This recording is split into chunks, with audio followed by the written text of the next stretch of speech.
Hey everybody, and that is music by Deconverted Man. He also done Objective Ethics, I think, song too, didn't he? Yes, he did. Yeah, he did. They said that to me. They're very nice of him. Very creative guy. Yes, yes, yes. He wrote me several songs. Um, that's my favorite though. That's my lover boy version. It says. Hey everybody, we are debating. Is the Bible the best guide for morality? We have OE, who is taking the negative, and we have Jill, rebuke and reprove, is taking the affirmative. Um, and I'm so happy that both of them showed up. I thank y'all for like coming and doing this on my channel. This is awesome. So I appreciate both of you coming. We're gonna do 30-second openings to let them introduce themselves, and then we'll go into the opening statements. So, OE, you want to start first? Yeah, I'd just like to thank Robin, of course, for hosting. I'd like to thank everybody who watches this tonight and as well as in the future. Please do like the video, subscribe to her channel. She does a great job. She's been very influential in this community, and she's a great example for all of us because she maintains friendships on both sides of the proverbial aisle. So I have a lot of respect for Robin. I'd also like to thank my opponent tonight, Jill. I don't know why he calls himself Jill. I think that means Jesus is a liar, but if that's what he wants to go by, then I'll respect that. Is that I don't know. I could be wrong about that, but I do actually think of Jill as a brother, even though I don't think I've heard him say a single thing that I actually agree with. As a human being, he deserves respect and recognition, just like every other human being does. So tonight, I'm here to destroy his arguments as best I can, but not to attack him as a human being and as a brother. So I do thank Jill, and I give him a lot of credit for actually being willing to um, come and to do this debate because I have an open door invitation to any theist who wants to try to defend biblical morality, the global flood, and a number of other issues. And very few people will actually step up to the plate. Everybody wants to shoot their shot in the chat or the comments, and it's kind of a chicken shit way to go about things, in my opinion. If you're not willing to stand up for what you really believe in, then maybe you should keep your mouth shut. So Jill is here to defend himself, and I really respect that. Okay, well, thanks for that intro, that 300-second intro. Um, yeah, they call me Joe. Joe stands for Jesus is Lord, and this name was given to me by an atheist actually because he refused to say Jesus is Lord because only by the Holy Spirit, the Spirit of truth, the Spirit that leads us in all truths, can you say Jesus is Lord. On my channel, I like to do one-on-ones. I like to have discussions with skeptics, and I like to answer questions and show the skeptic that the only problem with the Bible is himself trying to read it. So glad to be here, and looking forward to this debate. Thanks for having me, Robin, and thank you chat for showing up and supporting this debate. Thank you. Thank you. Well said. Well said. Yeah, Jesus is Lord, not Jesus is liar. Missing Maud got very tore up over that too. You triggered Missing Maud. Objective Ethics. You triggered I want to Missing make sure we're Maud. getting off on the right foot. Okay, we're gonna do 15-minute openings right now, and Jill will be the first one. I'll take me and Daniel off the stage, and we'll be in the back so Jill can do his opening statement. Okay, all right. Well, I just wanted to again. No, I Can you did hear me? wrong. Yeah, I moved you instead of me. Okay. Is my time starting or can you hear me?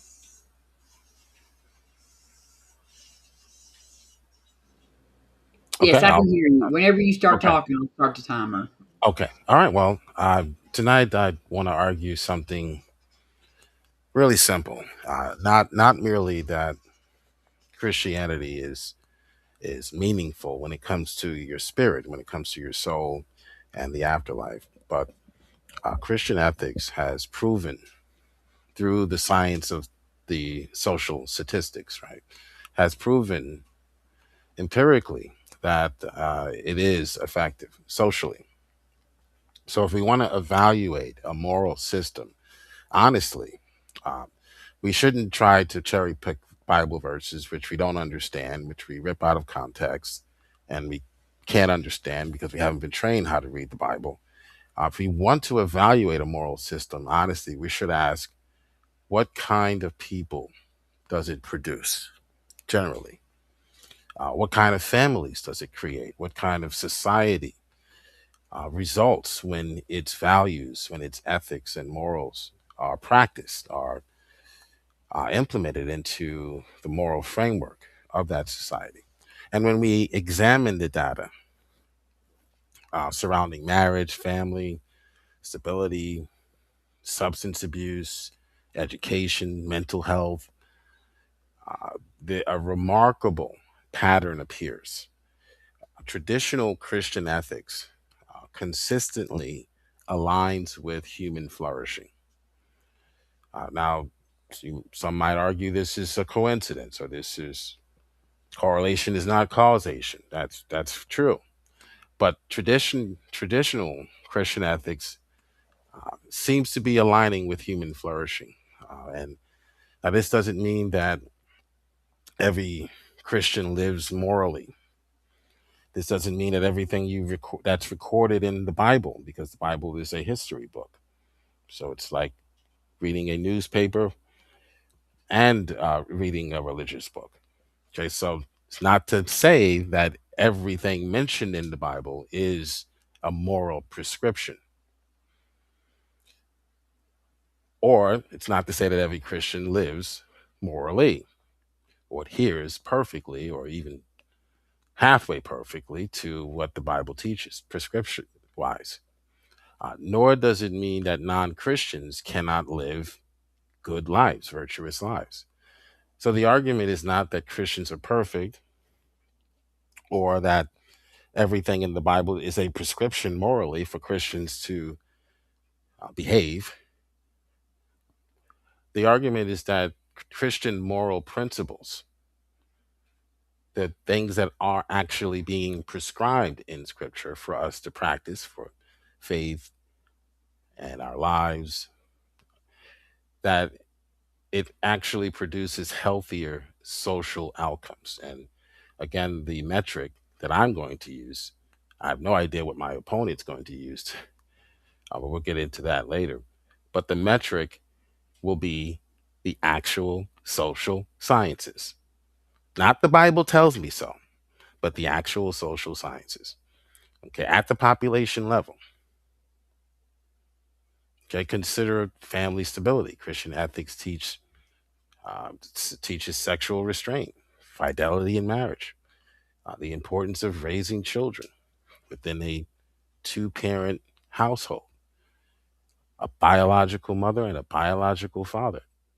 Statistics show that that is the optimal situation for raising children. Social or social studies or social research repeatedly shows this. Children raised in stable married parent households are statistically less likely to experience poverty, incarceration, educational failure, behavioral problems, and family instability. So, studies also show that there is a strong correlation between religious participation and lower rates of out of wedlock births. Um, so, Christian ethics did not invent these realities arbitrarily. They reflect a moral structure that protects both children and society. So, it's going to therefore promote those things, the practice of those things. Um, so, modern culture, and again, we don't know what OE's moral framework is. When it comes to these types of debates, the skeptic will often point to passages that are not even prescription to make an argument for morality. But then when it's his turn to question, or when we ask, well, what are you comparing our morality to? The response is often, well, this is just the way I feel about this. So he really has no code or moral ethical standard that he's using to compare to ours.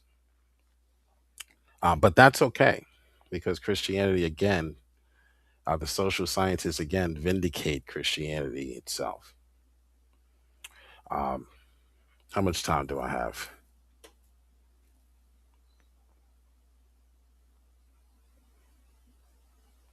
Moderator. Okay, I'll just continue. Is the Bible the best for morality? The Christian immediately is required to explain what morality is, where it comes from, why evil is objectively wrong, why humans have dignity. We can answer those questions, and we don't have to remain vague. Okay. But sometimes the secular side is allowed to remain vague, and oftentimes the Christian ethic is being compared to some utopian creation that's never been tried out in real life, that's never been tested by any social statistic because it doesn't exist. Moral morality is social evolution. It's about empathy, and society decides without clearly grounding why any of those things are objectively binding. So the Christian is defending a complete moral ontology.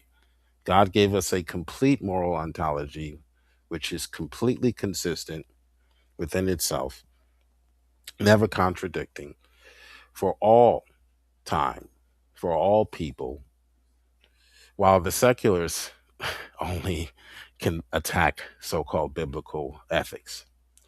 That can create an uneven debate structure, but uh, the moral issue, or the issue, is not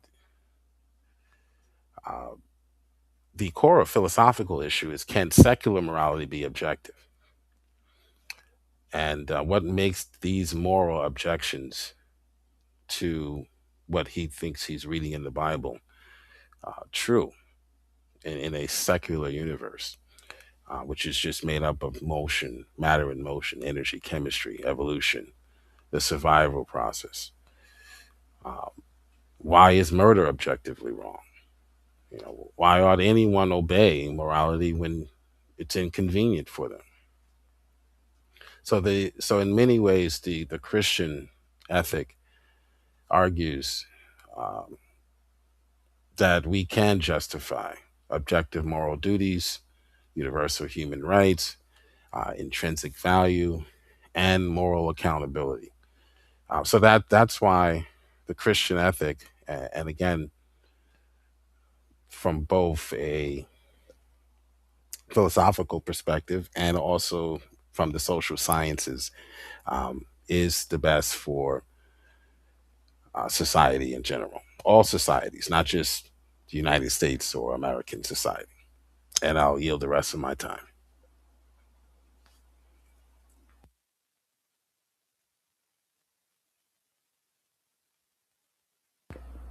I'll yield the rest of my time. Okay, thank you. Thank you. That was very good. A very good opening. I'm sorry. I come in a minute ago to tell you how much time you had, and I was muted though. So, um, but okay. Thank you, Jill. That was good. Okay, now we're going to do OEs. You got 15 minutes. His was like 5 minutes and something short, so we can add that to the Q&A thing. Um, so we'll do this again. I'll put OE up there.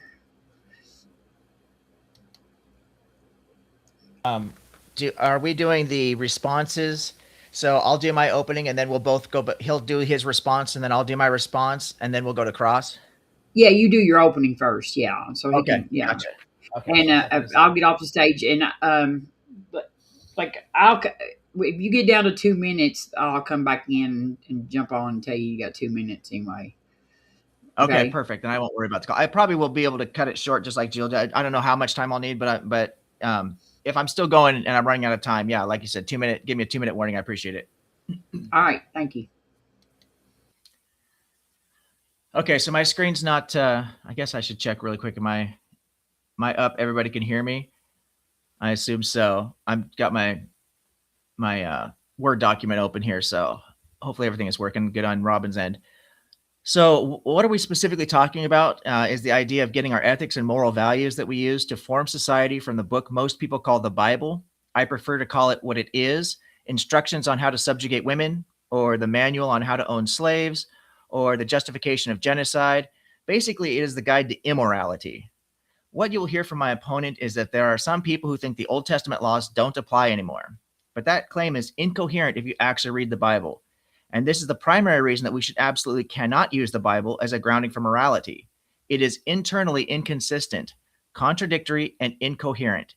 It has been used historically to justify slavery, bigotry, misogyny, and child abuse. We have 2 billion people spread over tens of thousands of different types of Christianity alone, none of whom agree with each other on, or with the Jews who also use the Bible. And so this is evidence that the Bible is subject to various interpretations on morality and ethics, as well as theology. What kind of moral laws do we see in the Bible? Well, let's start with misogyny. Paul tells wives to keep busy at home and be obedient to their husbands. Reference Titus 2:5. He further clarifies that wives should, in everything, submit to their husbands. Reference Ephesians 5:24.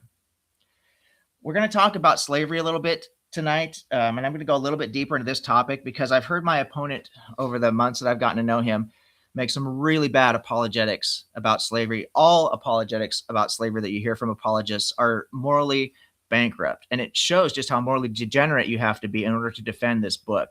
Anybody who would tell you that there was a good kind of slavery is morally degenerate. Owning another human being as property or putting them into debt slavery is morally reprehensible. God tells you that you can own people as property for life and pass them off as an inheritance to your children. Reference Leviticus 25:44-46. Slavery is a condition acknowledged in the Pentateuch in which a person is deprived of freedom, at least for a period of time, by being in subjugation to a master in order that the master may benefit from the labor of the slave. Slavery may be involuntary, in which case the slave is generally considered the property of the owner and as such may be bought and sold. In Pentateuchal legislation, involuntary permanent slavery applies only to non-Israelites. Slavery may also be voluntary for Israelites, such as when they agree to work for fellow Israelites for a limited period of time to pay off debts or to survive poverty or destitution. But because God allegedly brought the Israelites out of slavery in Egypt to serve him alone as master, they are forbidden to bring fellow Israelites into a condition of permanent slavery, as was the case in the rest of the ancient Near East. Permanent slavery is permitted only for a Gentile in subjugation to a Hebrew. The Israelites' identity as people redeemed from slavery has direct implications for the forms of slavery that existed in Israel and their treatment of slaves, both Gentile, chattel slaves, and Hebrew bondservants. I reference Haas 2003, page 778. So what I want to do really quickly is compare slavery in the Bible to slavery in the ancient Near East, because you hear a lot of people, and I don't know if my opponent's going to do it tonight, but I've heard him before trying to say that, oh, the slavery in the Bible, that they're practicing that good kind of slavery. Everybody else was practicing a different kind of slavery. But we're going to be looking at referencing things like the laws of Ur-Nama from 2100 BCE, the laws of Lipit Ishtar from 1900 BCE, the laws of Eshnunna, 1770 BCE, laws of Hammurabi, 1750 BCE, Middle Assyrian laws, 14th century BCE, Hittite laws, 16th to the 12th centuries BCE, and Neo-Babylonian laws, 7th century BCE. As a comparison, while many of us are more familiar with these law codes, they are certainly not the only source of legal information.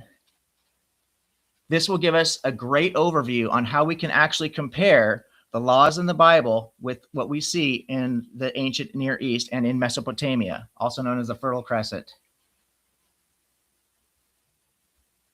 Debt slaves were free persons who had entered slavery by reason of debt.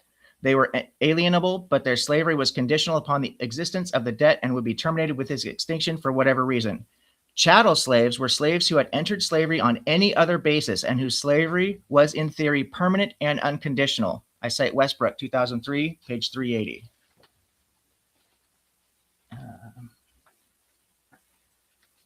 Bear with me here.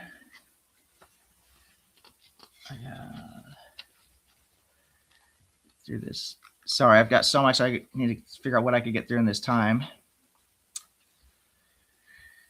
Okay, so let's just go on to children.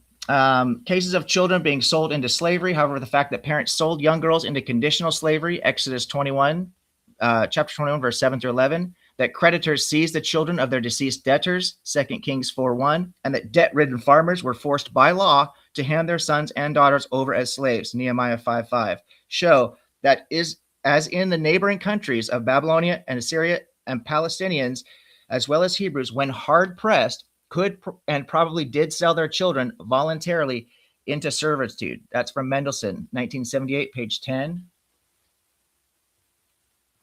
But I would actually argue, and experts are in agreement with me, that many of the laws regarding slavery were actually much kinder from neighboring cultures and neighboring societies, much kinder than the Hebrew laws were. So, for example, in the laws of Hammurabi, Law 117 stipulates that a debt slave had a right to release after 3 years of service compared to release after 6 years in the Hebrew Bible. Law 117 of the Code of Hammurabi specifically states, if an obligation is outstanding against a man and he sells or gives into debt service his wife, his son, or his daughter, they shall perform service in the house of their buyer or of one of who holds them in debt service for 3 years. Their release shall be secured in the 4th year. In laws 170 through 171, if a man took a slave as a wife, laws 170 and 171 gave rights to the slave wife, providing her with freedom following the death of her master, including the right to continue to live in the estate and perhaps even an equal portion of the master's property after his death. I want to look at the fact that if my opponent says, well, these slaves it was good slavery because slaves actually had rights. Rights for slaves were actually common all throughout the ancient Near East. So there's nothing spectacular about saying that slaves got rights, so therefore that makes it somehow okay. There's nothing okay with owning another human being as property. We see, therefore, that the protection of resident foreigners and slaves was a common theme in the ancient Near East, and its presence in the laws found in Mesopotamia, Ugarit, and the Hebrew Bible should come as no surprise to us. This would have been part of the common legal tradition of the region. And also another argument that I hear from my opponent in other conversations, I don't know if he'll bring it up tonight, but I want to jump on it right now, is he's talked about agency, that when someone sells their daughter into slavery or to be betrothed to another man as a concubine or a sex slave, that she was an agent in this transaction. That is false. Even with this form of protection contained in the law, one can easily argue this would be considered grossly immoral by today's standards. Selling one's daughter into slavery, concubinage, or marriage, while better than general slavery, would by no means be acceptable today. In response, some, like my opponent tonight, have argued that the female slave was an agent in this transaction and that she actively chose to enter into relationship. The Hebrew of Exodus 21:7, however, is clear and straightforward. The father sells his daughter. No agency is ascribed to the daughter. Well, verse 8 can be more complex if you use the Greek. That might seem to indicate to some that the daughter has chosen to go with her master. The Greek word kathomologaseto is an aorist middle indicative, is translated by some in verse 8 as she betrothed herself. Thus, she would be an agent in the transaction, meaning that there would be no involuntary slavery present in the text. Unfortunately, there are several problems with this interpretation. First, the grammar of verse 8 does not seem to allow for the daughter to be the agent, as the relative pronoun hen, which refers to the daughter, is in the accusative case. She is not the subject of the verb. Muraoka writes concerning this verse, and that's in 2009, page 351. In his book, the aor mid is to promise to give in marriage. The subject is the father, and the accused person is the daughter, whom he, the girl's father, had betrothed to him, Exodus 21:8 and 21:9. More simply, what Muraoka is saying is that the verb has the father as the subject, the daughter as the object and the master as the person to whom the daughter is being betrothed. Thus, he translates this, whom the girl's father had betrothed to him. Prop in 2006, page 196 writes, in 21:7, the subject is the girl's father, not her purchaser. Exodus stresses rather the woman's passivity subject to the authority of first of her father and then of her purchaser. Finally, he states with the LXS Aquileus Sematicus Theodotion, that's that's the Greek, of course, the Septuagint. I take the verb ya'ad as meaning to make a commitment, in this case, to elevate the maidservant into a concubine or wife. That is, the verb refers to the action of her guardian, who has the right to bestow her on whom he pleases. This includes the option of marrying her himself. So we see that agency is actually ascribed to the person who's in authority. So when something is said to be willing, the willingness is actually the person who has agency. The daughter, the child, has no agency in these transactions. So that is complete gaslighting when they say that, oh, well, they went of their own volition, because there are indications in the text, if you close one eye and squint really hard out of the other eye, that maybe she was a participating factor. No, she is the object, not the subject. And the prop, Marioko and Henderson make that very clear. What can you do with your slave? Well, you get context. That's how you find out how these people are being treated, right? And it's very important to understand the difference of the treatment, because we talk about in Leviticus, he specifically says that you cannot rule over or to treat your fellow Israelites as slaves. The author of Leviticus makes a distinct difference in the treatment between how you're to treat your if one of your countrymen, this is chapter 25, verse 39 in Leviticus, if one of your countrymen becomes poor among you and he sells himself to you, do not make him work as a slave. He is to be treated as a hired worker or a temporary resident among you. He is to work for you until the year of Jubilee. Then he and his children are to be released and will go back to his own clan and to the property of his forefathers. Because the Israelites are my servants, whom I brought out of Egypt, they must not be sold as slaves. It gives you a distinction between slaves and bondservants. Your male and female slaves are to come from the nations around you. From them you may buy slaves. You may also buy some of the temporary residents living among you and members of their clans born into your country. They will become your property. You can will them to your children. Am I down to 2 minutes? 2 minutes, yes. Okay, so beating your slave, if you want to beat your slave to death, all you need to do is make sure they don't die within the first 48 hours. Reference Exodus 21:20 through 21. Slaves, according to Paul, the most prolific New Testament writer, did not do anything to release this this moral edict that we shouldn't be owning slaves. And he actually doubles down on this by telling slaves to obey their masters with a sincere heart, just as they would obey Christ. Reference Ephesians 6:5. He also tells slaves to obey their masters with fear and trembling. Reference Colossians 3:22. Sexual assault. God tells virgin women that if a man sexually assaults her, then she must marry the man who violated her. Reference Deuteronomy 22:28 through 29. God also sends Absalom to sexually assault 10 of David's wives in public for everyone to view as some kind of spectacle. Reference 2 Samuel 16:8 through 23. Stoning children. Jesus condemns the Pharisees for not stoning their disobedient children according to the Mosaic law. Reference Mark 7:6-13. Matthew 7:6-13, and Mark 7:8 through 13. And the law is in Leviticus 29. Murder of children and sexual assault to women. God says he will send the Medes to execute the anger of the Lord by destroying Babylon, killing all the children and raping the women. Reference Isaiah 13:1 through 17. And complete genocide. God tells King Saul to kill all the Amalekites, including women and children. Reference 1 Samuel 15:2 through 3. And of course, we can't forget the global flood where God wipes everybody out. God has said these laws are permanent. I'm going to skip down here. I'm running out of time. We cannot use something as incoherent and contradictory and open to interpretation as the Guide to Immorality, or the book my opponent tonight knows as the Bible, to form a society. The very notion is as nonsensical as it is horrific. It is a secular movement beginning in the 15th century CE, known as the Age of Enlightenment, that has led to the abolition of slavery and increases in women's rights, as well as community support and equal, equitable, and lawful representation for marginalized communities. Christians love to postulate that Christianity led to the abolition of slavery because Christians took part. That's ridiculous. We know we could trace that all the way from Cyrus the Great through the Enlightenment. And modern slavery in the Common Era was first abolished during the Enlightenment as a result of a secular movement towards a more humanist approach. Christians were still involved in the North Atlantic slave trade when non-Christian nations were creating laws to abolish slavery. Slavery has since been abolished globally, and Christianity is not even remotely responsible for non-Christian nations' abolishment of slavery. I would like to thank you all for listening, and I'm going to go close there. Thank you, OE. We'll bring Jill back up here. All right. Thank you. Who wants to go first on this? I didn't know which one you wanted to I guess do first. Jill goes first every round. Oh, okay. Are you ready, Jill? Yeah, is this 6 minute rebuttal? This is just a 5 minute It's or 5 minute 6 minute. Well, yeah, you can have six. It don't matter. You got Okay. time left over from your, but it's just a rebuttal to his opening statement for right now, Okay. and then he'll do one, and then we'll go into the cross Can I examination. can I share my screen? Yeah, I clicked that all guests should be able to do that. So see if it Okay. if not, Let I'll me see do if it. I can.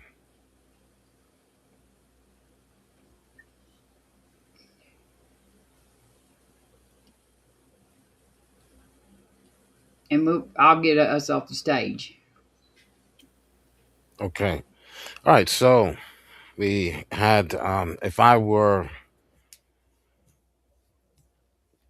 not a man of God and not, and if I weren't so humble, I would call myself a prophet because we just saw what I told you we would see in my opening. We would not get any positive moral framework from Mr. OE. We would just get more of his biblical illiteracy and misunderstanding what the Bible is actually communicating. Actually, OE is making the same mistake that the slave masters made in the antebellum South. So he was right about, partially correct about one thing. The Bible was used to mistreat people, but misused.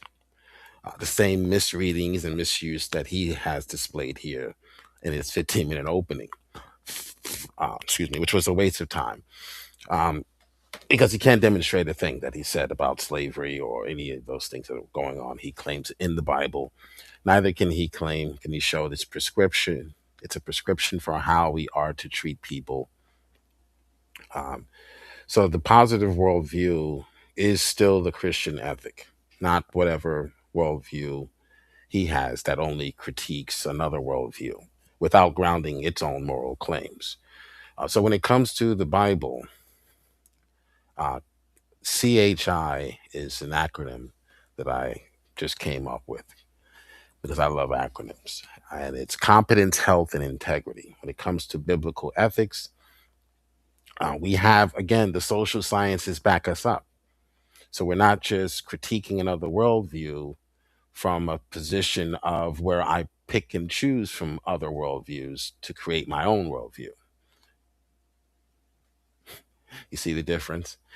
Drug use and substance abuse. And by the way, you pick and choose. It's eclectic, what they call, where you can choose different what you consider to be good from each religion. I'm going to take a little bit of Buddhism and I'm going to take a little bit from Christianity and I'm going to combine it and create my own moral religion, ethical standard, and then I'm going to compare that to Christianity or Islam or the social sciences say that the practices that are prescribed in the Bible. Chattel slavery is never prescribed in the scriptures, ever. Mr. OE can't demonstrate that. Okay, he can just blurt it out, but he can't demonstrate. When it comes to drug use and substance abuse, the Bible is clear. The ethical standard is clear. Sobriety, self-control. The National Center on Addiction and Substance Abuse reported that teens who rarely attend religious services, like children raised by atheists, they are significantly more likely to smoke, drink, use marijuana, and use harder drugs. And we have an ethical standard against that, to stand against that, that we can implement into our laws in society. Ephesians 5, passages like Ephesians 5, um, teach that we should not be drunk or we should not be uh, drinking to the point where we lose capacity, where we're no longer able to Be competent. Um, Also, when it comes to health, the Bible has prescriptions on how you should behave sexually when it comes to sexual behavior, relationships, and a review. And of course, the Bible has a standard: man, one virgin woman, together forever in holy matrimony till death do them part. That's the standard. Not to say that everyone's going to meet that standard, but that is the standard. Okay. And a review in pediatrics found that religiosity, and again, most of these surveys are general when it comes to religion, but because they're being conducted in the United States, we can safely assume that it is regarding, speaking of Christianity, not Islam or any other religion. But a review in pediatrics found that religion, being religious, correlated with delays in sexual promiscuity or activity, and it reduced risky sexual behavior among adolescents. And again, we can find in the Bible the ethical standard. We have one. We can show you it. We don't just have to criticize Islam. Islam is pretty bad, but we have a standard that we can stand on to which we can compare to Islam. Chastity before marriage and fidelity within marriage. Okay, that is the biblical ethical standard. And then when it comes to integrity, the Bible, it has a strong lean strongly towards strong families and promoting strong families and parental responsibility and honoring family, children honoring their parents, etc. So a study showed, a study in the Journal of Marriage and Family found that weekly religious attendance during childhood and growing up in a two biological parent, that means no one, we're not adopting here, not two men adopting or two women adopting, but two biological parent families is the prescription. They were both associated with significantly lower odds of non marital first birth, or what we call out of wedlock birth, baby mama drama. Okay. So the ethical standard is strong households, parental responsibility, honoring family, etc. And we can find several passages which give you actual prescriptions from the Old and the New Testament. Um, now, Q, how much your time do I have? 2 minutes? your time's up. Oh, time's up. Okay. All right. Yeah, yeah. I gave I'll you. yield. I'll let you finish because you got the slides. Well, I can 30 seconds, I guess, because I Yeah, go did. ahead.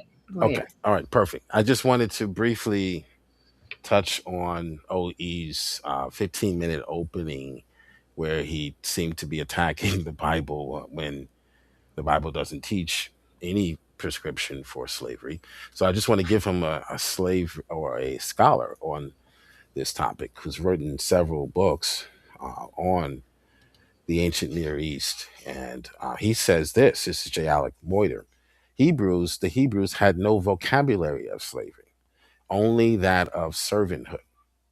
And it is to be noted, this is important, that conditions were such that the first item of legislation, meaning the first thing that had to be rendered, was catered for, he says, was that the person who loved his master and did not want his freedom. So he wanted to be a part of that household, that family. Scholars call it adoption through manumission. So the Eved, or what's later translated in the English as slave, which became taboo. The word became taboo now. It only means something bad. But back then, it didn't mean something bad. So the slave, like the Abraham slave, would be an actual adopted son of the slave, quote unquote, slave master. So it's not the type of slavery. In fact, we would not even call it slavery. If someone were doing this today in our culture, there would be no ground for arresting them. because what they were doing would be perfectly legal today in our society. So when we talk about what the Bible is prescribing, again, that's one thing. When we talk about OE's not misunderstanding of what the Bible is rendering, that's another thing. When you combine those two things, he has no argument against the Bible morally as far as its ethics are concerned. And I'll yield there. Thank you. Thank you, Jill. Okay. Yeah. All right. I'll remove you and I'll bring OE up. Okay, OE, you got 5 minutes as soon as you start talking. I'll get off there. Okay, so I do appreciate that Jill actually did cite a couple of studies in that, considering he had no studies. He used the word studies and statistics, like I think I counted like 8 times at least in his opening, but didn't mention any. A couple of things. First of all, I mentioned, I think it was 6 different sources of scholars to back up what I said, as well as cited Bible verses that back up what I said. And I also have a bibliography that contains over 50 scholars that disagree with Jill in his one source. I do appreciate that Jill recognized that what I said was true about the people misusing the Bible to justify slavery. I don't think Jill realizes that in acknowledging that, he also refutes his own opening statement, because he says the thing we should do is look at what the people do with this belief. What kind of people does it produce? I believe were his exact words. And so we see what kind of people it produces. It produces bigots. It produces misogynists. It produces self-righteous people who abuse their children. He did mention another study about biological parents in the home, but I think he's misunderstanding the study, because the studies that I'm seeing from risecounseling.com, National Review, National Institute of Health, Institute for Family Studies, all of these mention 2-parent households. They say nothing about biological parents. So I'd be curious if the one study that he cited actually says they have to be biological parents, or if he's talking about 2 parents in the household. I'd also like to point out that I think it's over 85% of people that are in incarceration identify as either Christian, Jew, or Muslim in America. So the kind of people that it produces clearly is showing us what people do with when they hold these beliefs. It doesn't seem to make much of a difference.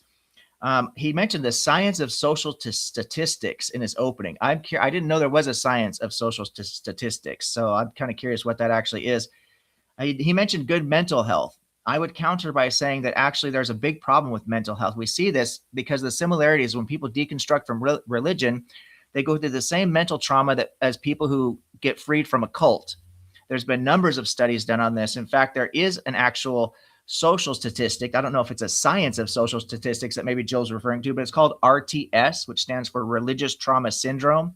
And it's what people go through mentally. It's the mental damage and the emotional damage that people go through when they realize that they've believed in something that isn't true, that they built their entire worldview around something that isn't true, and that they've been engaging in morally reprehensible behavior and justifying it by, oh, God told me to do this. It's in the Bible. Being gay is a sin. People who are gay are going to go to hell. And then they finally realize that all that's a bunch of bullshit, and that gay people are people like everybody else, and they deserve all the respect and all the same equal rights as heterosexual people, trans people, so on and so forth. Human beings are human beings. I don't think Jill knows what the difference between descriptive and prescriptive actually is. The laws that we see in the Bible are laws. They're not descriptions. They're prescriptions. Everything I mentioned and all the verses that I cited are prescriptive. They are laws. Laws are prescriptive. They're not descriptive. And I think, is there anything else from his opening I want to mention here? He says we can explain something. I can't remember what it was, but he never did explain it. That's probably my fault. I should have taken a better note. He mentioned that morality, that from the secular view, is based on empathy and social evolution. There's actually a lot of truth to that. It has nothing to do with the Bible whatsoever. He says moral ontology. Well, the ontology doesn't get you to morality because of what we're talking about here. So if the ontology of it is it's grounded in God, the first thing he would have to do is demonstrate that the God exists. Now, this isn't a debate about God's existence, but you can't claim an ontology about a magic fairy. You know, magic fairy says so, so we do it. So that is a non sequitur at this point for this debate. And he said that secular morality cannot be objective. Well, first of all, I believe, and the significant majority of philosophers also agree with me, who also the significant majority of happen to be atheists, that morality is in fact objective. And I'll be looking forward to explaining that to Jill, maybe during my cross-examination or his time to cross-examine me. I can explain to him how morality is actually objective from the secular worldview. What you cannot get is objective morality from the Christian worldview. What you get is divine command theory. So I don't think Jill knows what objective and subjective means, or he wouldn't have said that, because objective or subjective can be looked at in two ways. Either you have stance independence or mind independence. God has a stance. God has a mind. It says so in the Bible all over the place. God has a will. That gives God a stance. So therefore, God's will, God's laws are subjective. They're subjective to God's mind. The other way you could get subjective is based on facts, or objective is based on facts. So the facts of the matter would be based on the natural law of cause and effect, having nothing to do with God. So because it can be seen independently of God. We both can agree that there's nature. We don't have to both agree that there's a God behind the nature, because we both observe the nature. That's the natural world we live in. That's the world that Jill exists in every day. When he gets in his car, he goes to his job, he does whatever. He's existing and functioning in the natural world. So he cannot deny the natural world exists. So we have common ground there. I don't have to take that extra step and pretend that there's like some magical being in the sky that does crazy things and makes crazy laws, and therefore I have to live my life by that. I can just base morality on the phenomenon of cause and effect, which is where we actually get objective moral truths from. And again, I can explain this in further detail during the cross-examination time. And I think I'll go ahead and relinquish the rest of my time. Thank you very much. Okay. Thank you. I come in here. I didn't know. I was going to give you a few extra minutes just because I know that you finish up. So I didn't. But I didn't know if you was waiting on me, because I don't know why y'all can't hear me when I talk backstage. All right, let me bring Jill up. Okay, we're going to do 20-minute cross-examination now. Jill is going to get to start the cross-examination. He'll have 20 minutes to cross-examine OE. OE, try to keep your answers as short as possible so you don't eat up, Jill's time. And just let each other finish your thoughts or whatever. But try to answer his questions as short as, as quickly as possible or whatever. So we'll do that both ways, so that won't eat up the person's time that's asking the questions. All right, but I'm gonna get off the thing, and as soon as Jill, you start your first question, then I will start the timer. All right, cross-exam, the best part of the debate, where OE can't just spew out claims about what the Bible says. My pastor often would say, when he was preaching in the pulpit, he would often say, if someone comes up to you and tells you that the Bible says this, just ignore them. Okay. All right. So you mentioned, OE, that the Bible was wrong about X. Many X's you had. You had an X, a Y, a C, a Z, an E, and an X, and an S, and a T. But you mentioned the Bible was wrong. Where is the moral code for how one ought to behave in X situation that you're comparing the Bible to? Where is that code? So are you asking how do we get objective morality No, I'm without the not. Bible? Is that ultimately what you're? No, the way that's you not phrase what it, I'm asking. how do we get? So I don't know what X. Yeah, but you mentioned the Bible was wrong. You said the Okay. Bible was wrong about something or many things. Where is the moral code, the moral ethical code, or the ethical code, the standard for how one ought to behave in that situation that you said the Bible got it wrong? Where is it? Do you have it, or does it exist? What are you comparing the Bible's moral code to? What are you yourself? Where are you coming up with? Oh, okay. Yeah. No, I understand what you're saying. Yeah. What do I compare the Bible's moral code to? That's like, okay, I got you now. So the Bible's moral code is compared to what we see in human empathy, human behavior, how we would want to be treated if we were on the other side of the equation, so to speak. What is objectively true? So objective morality is what we'd ultimately base it on, which requires equality for all people, that all people share the same status. You mentioned slavery was wrong. That's a Yes, You owning tried to answer another that. human being is You property, mentioned or even slavery, debt right? You slavery. mentioned Yeah. slavery. Where is the moral code for how one ought to behave in this situation regarding slavery? Now, when you say slavery, you mean chattel slavery, correct? Actually, technically, all forms of slavery would be wrong, but All chattel forms of slavery in slavery. particular, yeah, we could focus on chattel slavery because that's the easiest one for people to understand. Okay. So, what code do you have to stand on for how one ought to behave regarding the treatment of people or a slave, or that says slavery is wrong? So the code, when you say code, I'm thinking codification. Codification is laws. We make the laws. So the code would be the law against slavery. Now, why do we make the laws? What's our justification for those laws? Is that what you're ultimately trying to get to? I just wanted I just want a code book, or where are you getting this idea that where the rules are for slavery? Where are the rules for how you should treat, or that say slave trafficking is wrong? Where are they found? Yeah, slavery is wrong because of the natural. It's objectively wrong because the phenomenon of cause and effect. So slavery leads to revolt. Theft leads to distrust. Murder leads to revenge, so on and so forth. Uh-huh. We don't determine this ourselves. It's just the laws of nature determine cause and effect. So there, for every action, there's a reaction. The laws of nature. Right. Okay. Laws of Well, physics. it would be the Geneva Convention, by the way, which sets the standards for how you are to treat people during war, and what you ought to do with survivors, and how you ought to treat them. And yes, you are to capture them according to Geneva. Um, Well, I don't base my but laws, my morality on the Geneva Convention. I know And you don't. I know you don't, because you don't okay. have a standard. So therefore, you can move where Well, is where that it a seemed question? comfortable for you in your Are you vagueness and asking me if I have a obscurity. standard? This Uh, is a Q&A. This is a yeah, process yeah. where you I ask me questions. No, So I'm ask me what the agreeing with standard. you. I know you don't.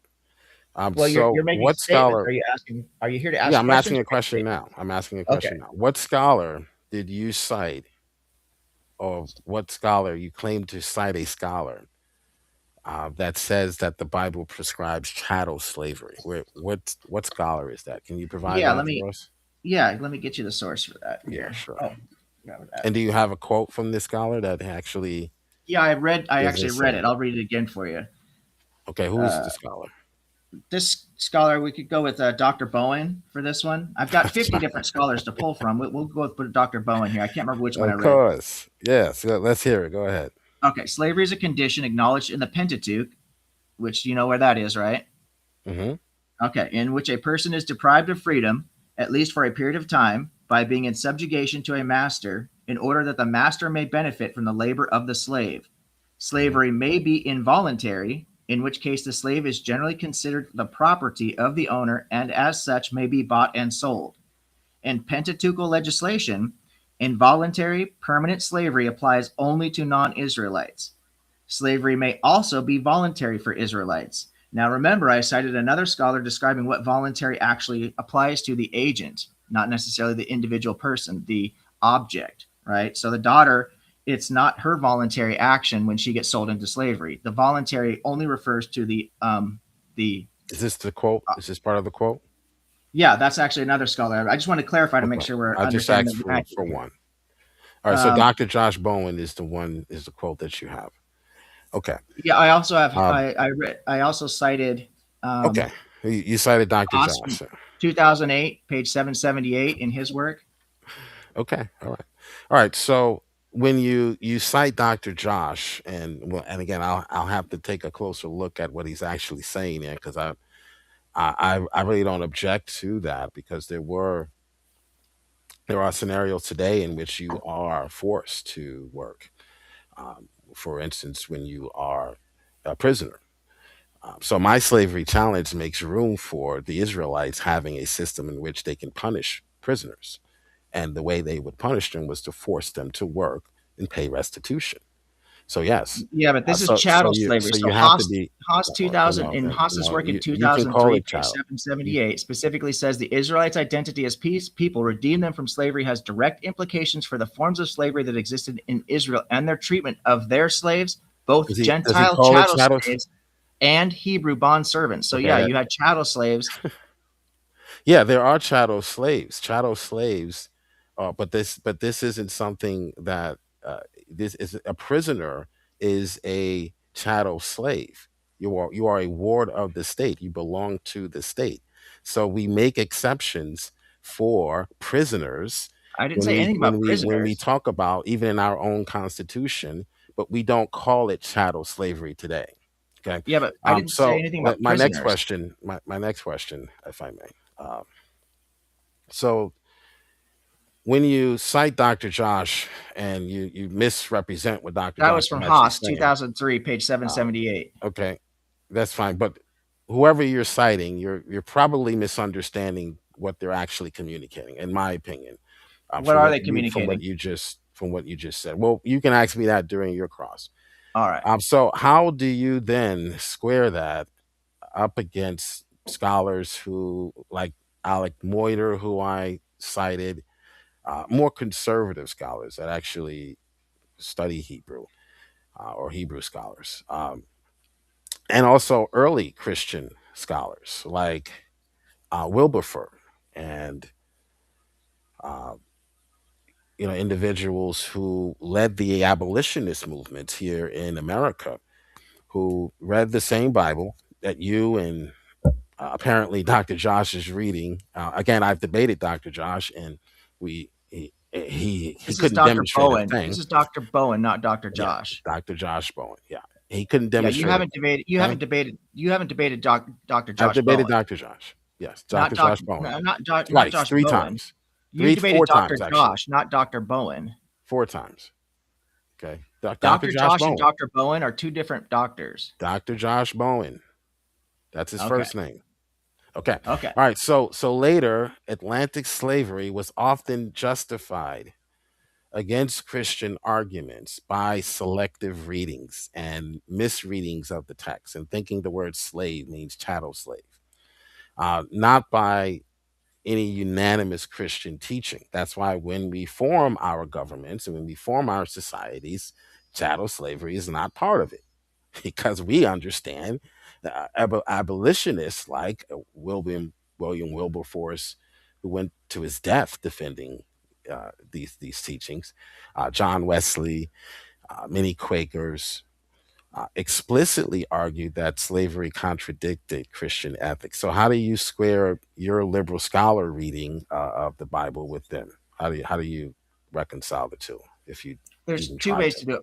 There's two ways. First of all, you look for scholarly consensus. So, as Dan DeMayan, 1992, in his work on page 58, just as Gene Haas defined slavery above, it is the state in which someone is deprived of their freedom, subject to another individual who benefits from their labor. This state can exist temporarily or permanently. Dandamayev defined slavery in this way: slavery is the institute whereby one person can hold ownership rights over another. So there are numerous scholars. I've got a bibliography of over 50 scholars that I could cite that all agree with Dr. Josh Bowen. The other issue is you look at context. So as I read, you can beat your slaves, right? You can own your slaves permanently. You can pass your slave on, your chattel slave on as property, as an inheritance. This is so the context also tells us how we should be reading these passages. And the fact that not just a few people or a handful of people, but literally thousands of people use this Bible to justify the North Atlantic slave trade tells you that it's certainly open to interpretation.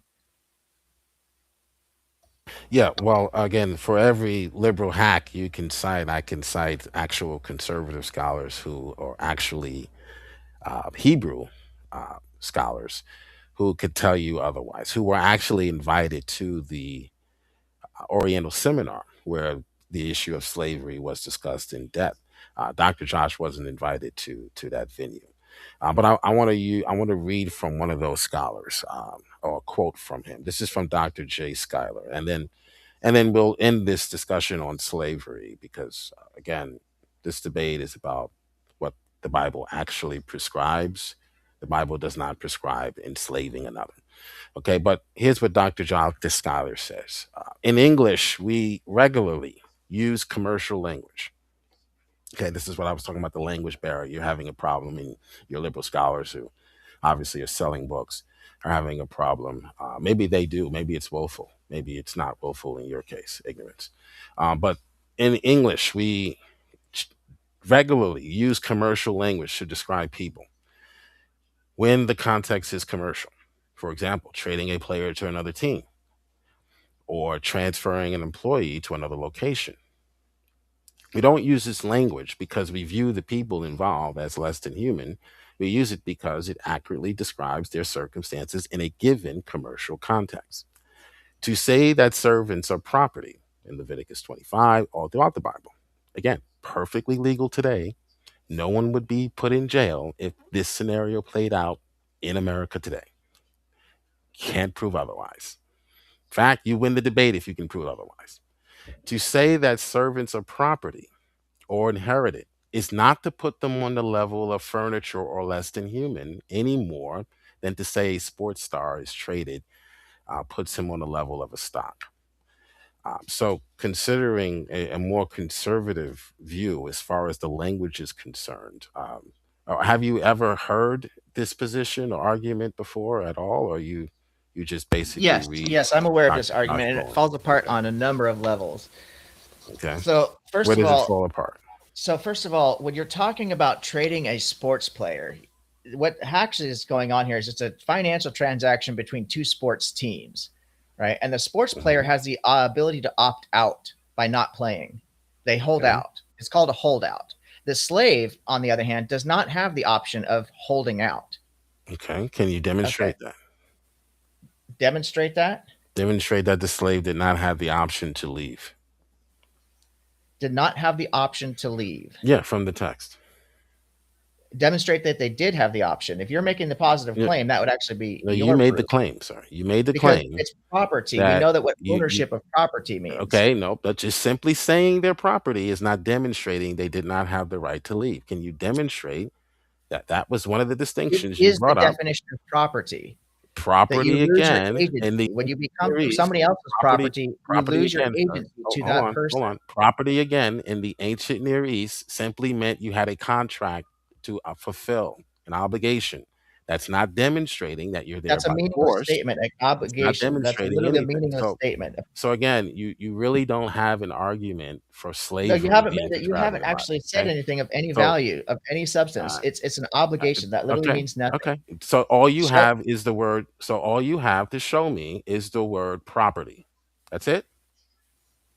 that property, yes, Okay, ownership, great. yeah. Okay, We know great. how those All words right, are that's applied. all I That you needed to have know. now, That's all I needed to know.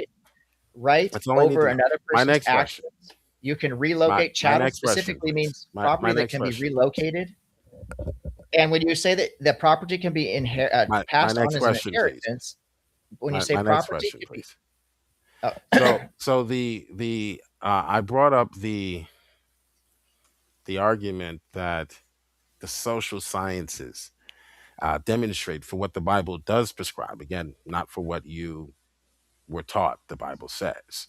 Um, I brought up drug use and substance abuse and the biblical ethical standard of sobriety and self control.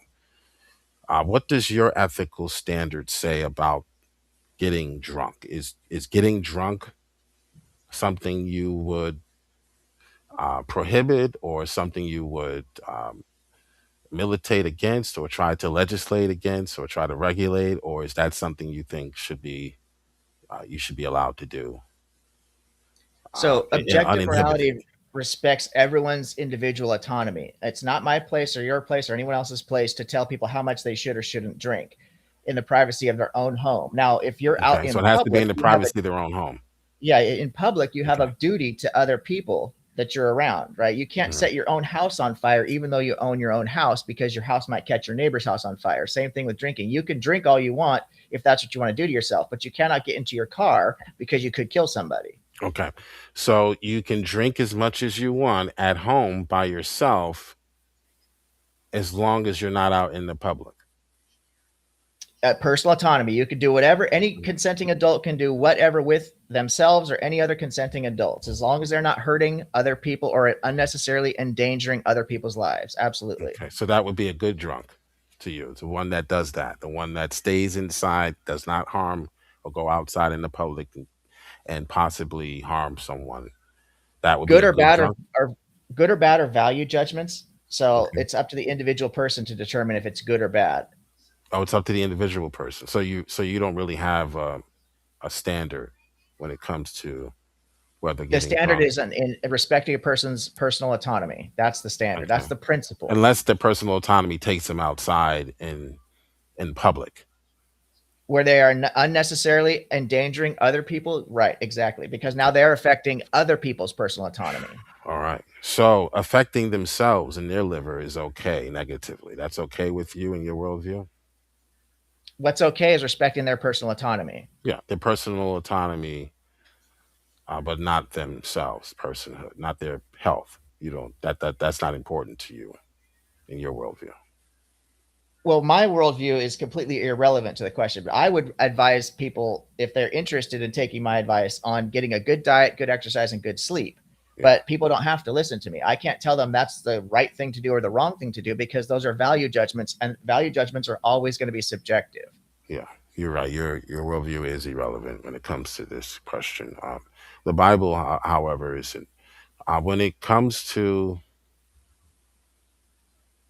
uh, drugs, when it comes to, I'm sorry, STDs and sexual health, the Bible's ethical standard is chastity before marriage, and fidelity, meaning monogamy within marriage.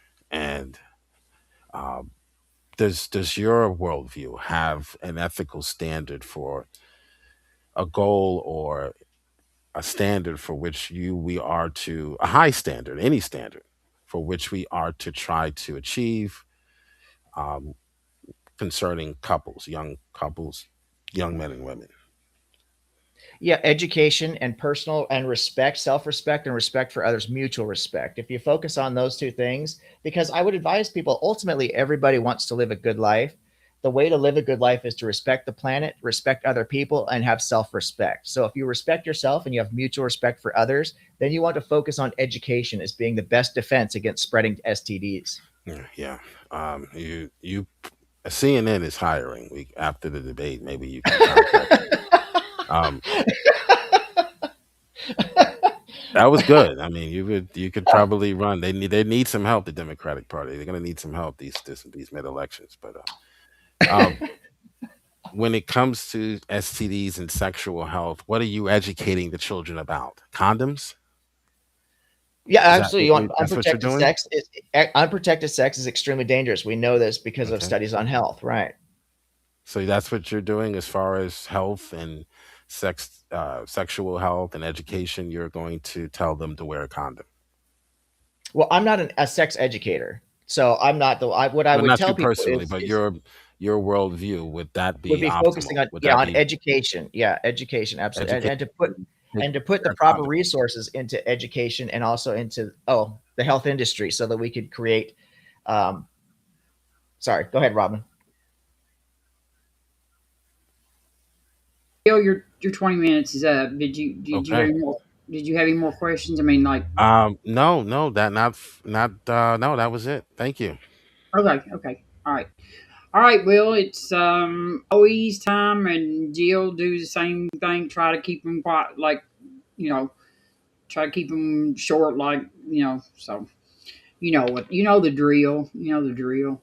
But okay, so now we're gonna let Oe cross-examine Jill, and then after this, we will have 7-minute closing statements and questions. I don't know if Hizzle's out there. I don't know. Maybe um, get a hold of a mod or something so I can get them from 'em if you got a question. But we're gonna do an after show if you want to, so that too. But all right, I'm gonna get off here. Okay, so I would like to just ask really quickly here, Jill. Do you know the difference between descriptive and prescriptive? Yeah, I think I mentioned that in my opening. Can you tell us what the difference is between something that's descriptive or prescriptive? Yeah, something that is descriptive basically is just describing what happened. For instance, Lot and the issue, the situation with his daughters. Something that is prescriptive is in the imperative. And so, meaning this is something you are to do as far as faith and practice, um, not something you're instructed to do to try to escape from the Midianites, because the Are Midianites are instructions chasing you, right? prescriptive or descriptive, though? Or what? Are instructions descriptive or prescriptive? It depends on what the context is regarding the instruction. If you're in a fight and I instruct you to pick up a rock and protect yourself, that's not a prescription for how you should behave in a civil manner or in a civil So you don't context. actually. It's okay. So you don't really understand description and prescription. I don't. Descriptive is to But wait, describe wait, the what? way something Oh, is. okay. Prescriptive is the way describe the way something can be or ought to be. It Can right, be or ought to be. right. Okay, which is basically what I said. It's describing Can behaviors. I'm it's in the sorry, regarding imperative. Thou shall. It's behaviors. ought. Yeah. Yeah. So Right. if you say that you can Isn't pass that what I people, said? if you can pass people on or slaves on as an inheritance, that is a prescription, not a It is. description. It is a prescription. Right. Yeah. Okay. I'm How just did making sure we're on right? the same Yeah. page It with is a that. prescription. Okay. Right. If Do they you, want to be passed on. okay, thank you. Do you think Yeah. it's a good idea to base our society on a book that is subjectively open to arbitrary prescriptions of moral and ethical behavior, which was used historically, as you have mentioned several times, to justify things like slavery, such as the North Atlantic slave trade, misogyny, such as in not allowing women to vote, child abuse, citing verses like Proverbs 13:24, those who spare the rod hate their children, but those who love them are diligent to discipline them, and even genocide, such as in the Rwanda genocide in 1994 with the Hutu-aligned Christian churches who used biblical narratives to justify dehumanizing the Tutsis. Do you think that's a good idea to base So societies on a book which that one has do you been want me to so answer? misunderstood Which that one do you you want me to yourself, answer first? You want me to answer to genocide, slavery, or what was the third just one? in general, the book has been used for all of those things Sure, sure, because they were historically? just as biblically illiterate as you are. Well, that's fair enough. That's fair Yeah, enough. So, in your yeah. understanding of things, but do you think it's a good idea to base our society on a book that has been that misunderstood as you yourself have acknowledged, as opposed to something that would Yeah, be maybe offer a firmer foundation? yeah. The fix would be to fix you and teach you how to read the Bible, and to teach you that the word slave had a different meaning to people living thousands of years ago. Well, the It could 50 be scholars so that that would I be have the in front of fix, me, not and all the not to try scholars, to but suggest the Jill, the Bible did 50 anything wrong. scholars that I have right in front of me here, this bibliography, and this all the citations that I gave you, including the source and the page number, Is this a right, that you hand question? waved away, they all Is this disagree a with you question? about your interpretation. So, what makes your interpretation the right one? Again, for every scholar you name, I have 50 scholars that say the exact opposite of And what do they're you saying. think that's actually problematic? So If that's there true, you do go. you think that's problematic? No, I don't. I think that's scholarship. That's liberal scholarship versus conservative scholarship. So That's you how don't it's think we could always come up with a been. better foundation That's for how it's always morality? been. You don't think we could come up with a better foundation for I morality think I did. I than think I did I came up than with a better way because I examined the scholarship and I noticed that one side is not reading what the text is actually saying, and it has to have a different approach to the text as a conservative scholar would. A conservative I think scholar has a different you're approach to the missing the boat text. here, Jill. So what I'm asking you, and you've acknowledged thus far, and I don't want to put words in your mouth, so I want to make sure that we're on the same page here, out of fairness, okay?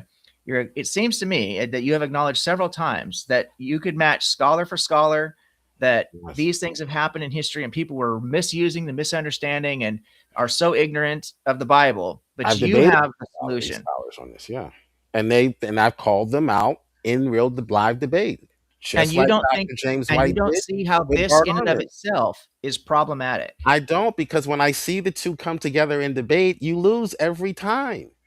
When I see Dr. Josh being called out in debate, when I sat Dr. Josh down in the debate and asked him straight up, show me chattel slavery in the Bible, he had nothing.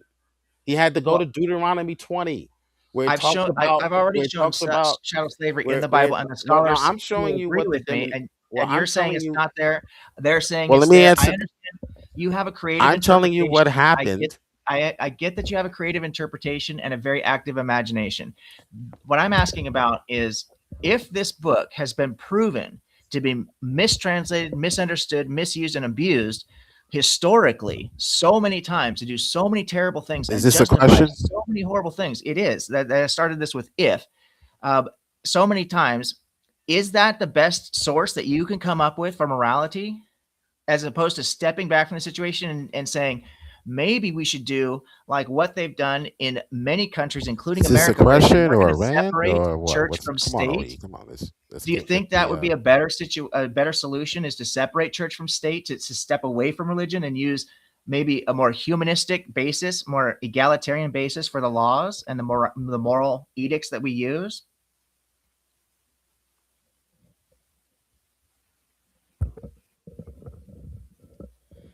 so Did you fall when out of your when it chair? comes to yeah, I dropped the headset. When it comes to Dr. Josh again, um, bringing up liberal scholarship won't help you. If you want to debate the merits of your claim, I'm willing to debate you on whether or not the Bible promotes chattel slavery.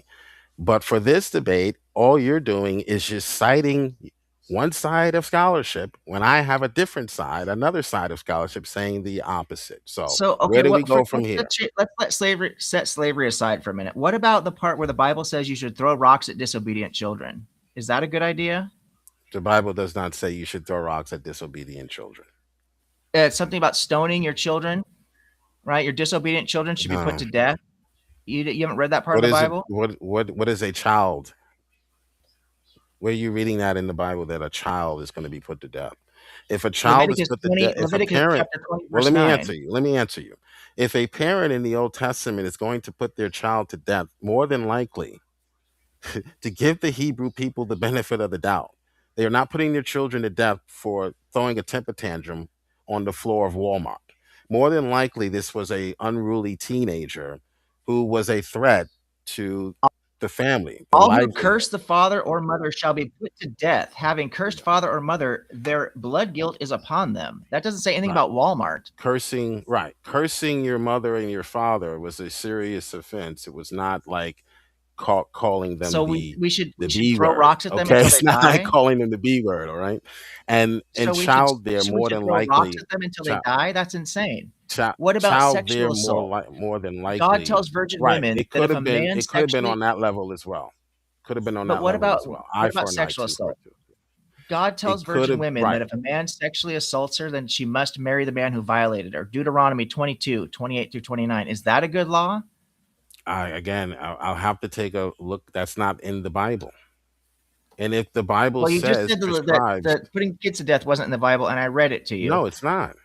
It's No, it's not. all who curse father or mother shall be put to death. Literally, word for Again, word. That's when you Leviticus in 20. the Bible, are you going to let me answer your questions? In the Bible, there's something called lex talion. So you can't just isolate one verse and say, "Oh, this is the law." The law is lex talion, eye for an eye, tooth for a tooth. A parent would not drag their child to death for cursing at them. So if it reaches the level where they are in danger, their lives are in danger, or he has already killed someone, probably a sister or a niece, then they would bring him to the court. Jill, it doesn't say any of But that. You parents literally just typically do not invented bring their all of that. You children. literally just Parents invented typically all of parents that. typically Let's get parents the typically context do not here. bring their Let's get the children context. to be Let, no, no, killed. let's get the context. I If a mean, let's man not meets a let's virgin, be if a man meets a virgin who is not engaged and seizes her and lies with her, and they are discovered, the man are who you lay with asking her a shall give question? 50 shekels. Jill, please, shall give 50 shekels of silver to the young woman's father, and she shall become his wife. Because he violated her, he shall not be permitted to divorce her as long as he lives. Do you think it's a good idea for victims of sexual assault to have to marry the person that assaulted them?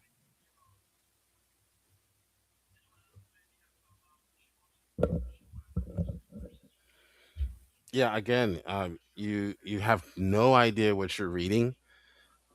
I'm reading the The Bible, the Bible the book teaches that you that said if we should base our two morality can I on. answer the question? The Bible teaches that if two children in that passage, two young people come together and are intimate, the man or the young man is responsible to marry the Seizes woman. her, it's intimate. When he seizes her, that's Seizes her. you define that as being intimate with Yes, somebody? and in the Bible, As two that's people not being rape, intimate. sir. You interpreted that as rape. Nowhere did the Bible does it say rape there. Rape in the Bible was punished by death. How? Only if the father spares the No, rapist or the rape was not, the no, sexual rapist, assault. Let's then try to he use, could be let go. But try to avoid typically, the R word. Typically, Lex Tallion says that eye What for an ver- eye, tooth for a tooth. So it was up to the father. Yes, it was up to the no, father, but he could be put to death. so the woman has no agency in the situation. It's her father who gets to determine whether The or not it's a family. It crime would be against the the family. family. The family would come to a decision. Of course, the father is the head of the family, so he would be the one to go to the magistrates, to go to the elders and say, I want him put to death. We want him put to death. Or he would say he needs to recompensate for what he has done. So, and oftentimes, and even in our culture, people are let off for doing really heinous things, and they're given mere compensation to pay or restitution to pay. That happens, but that was up to the father But and the they elders. pay the restitution to the father. The woman then has to marry the man. Who I is the think you're leader missing of the that. house? Who is going to take that But money he's and not the one. provide for his It's not like he family? took it up the What are ass. you talking about? I'm She's talking not. about. Is she going to go off and start her own business now? This is the ancient Near East, sir. You give the money to the leader of the house, and he Yeah, it's the is ancient the Near East, one and that with takes the care advancement of of the household. society So and of the course he advancement of gets the society, money, we've genius. realized how He's the degenerate this father. is, and so Fathers were fortunately we important back don't, then. and I'm so sorry they're fortunately not we don't important now, engage but in back it. then they were. Yeah, and God couldn't come up with a better system. That's insane. Next That's a question. horrible excuse. Everybody else was doing it, so I guess it's okay. That is insane. This is supposed to Got a be question? God making this Yeah, prescription. yeah, and it Right. makes a lot of sense that you would have to pay restitution if you were It spared, only makes if your sense to a life was person who has spared. moral So, what's the degeneracy. punishment for rape in our culture? 10 years in prison? Not death. The punishment was death in their culture. Actually, the female can I'll seek take that. damages. I'll take that The over female murder. can seek damages, actually. There's criminal law and there's civil law, both to protect the victim. And so could the female here No, through she can't. It doesn't her say anything about father's her. No, agency, she because is her forced to father is the marry. head of the She's household. forced to marry the So person who no, this assaulted is her, and not her an father gets paid. individualistic society. Her father gets paid, and she has to marry the guy And that he is assaulted not her. forced to marry. That it would be up to the family. That's the family's decision. No, we already went over that. That's That the she has family's decision. no And agency. seizing, you I've haven't already demonstrated. cited the Greek and I've cited the Hebrew to show you from Oh boy, this scholars. is a Remember in my mess. opening I statement that told you she this would has be the no case, guys. I agency. told you. She has It no would just agency. be There's OE nothing in the text. There's nothing in here that indicates ranting she has off any about what he agency thinks the or Bible this was says. any kind of intimacy. If you think this is intimacy, this is exactly what I'm talking about and exactly why I waste my time doing these debates, because people who claim that seizing her and lying with her is a type of intimacy, that trying to make it seem like there's some kind of consensual action here, is cope. It's really bad cope. What about genocide? When God tells people to go kill women and children, is that a good thing? Is that morally beneficial or justifiable? Again, I'm not sure you actually know what the heck you're reading. First to be Samuel honest with chapter you. 15, you can start at verse 2, Well, where God First sends Samuel. Saul to kill Well, all we the can Amalekites, again. including the These women are and not children. prescriptions. These are not prescriptions. No, He this literally is tells them to do it. Sir, can I answer your question? Well, This Jill, is you're a not going to sit war, up here and sir. lie to my Okay, face. okay, No, so you're not going to. You're not Okay, going to then do that. fine. Then your cross exam is over. Then You're not. You're if you literally can't lying. show any Let's type of read it decorum together. to allow the question to be answered, and you're constantly over talking, then you lost this debate, sir. As I predicted you would.